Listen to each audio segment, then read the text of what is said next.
Greetings, it's Will from StormTheCastle.com, and you are watching the Sense of Wonder YouTube channel. Thank you. Thanks for tuning in. And in this episode, we are going to be looking at a word. I know that sounds kind of funny, but we're going to look at a word. So let's get started. Yesterday morning, I woke up with a word in my head, a new word. I think a made-up word. And 9 letters. And I reached for my notebook, which I keep by the side of my bed, and it wasn't there. And I realized that a few days earlier I had done some tidying up, and I moved the notebook. I moved a lot of stuff around, and it wasn't there. So I lay there in bed for a little while, thinking about the word and rolling it around in my head and letting the definition come to me. And it was starting to come to me. And the word felt very Egyptian. I know that's kind of strange, but that's how it felt. It felt very Egyptian.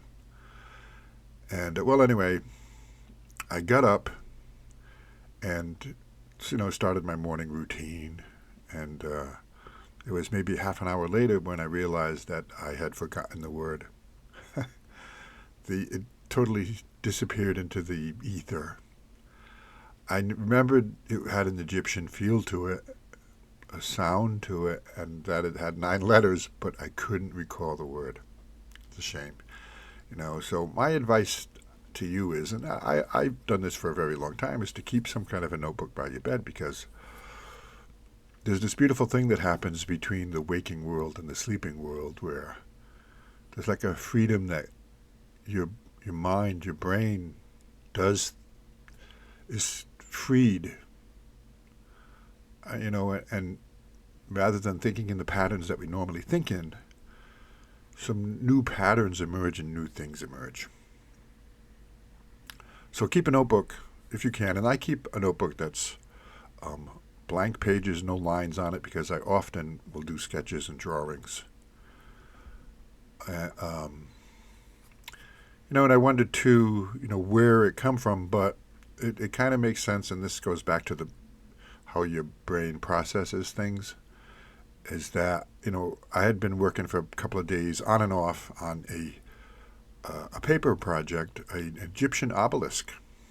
So, yeah, and that's what this video is. You're watching video of me working on that obelisk. It's just a simple but beautiful replica of an actual Egyptian, I think it's Amenhotep, obelisk.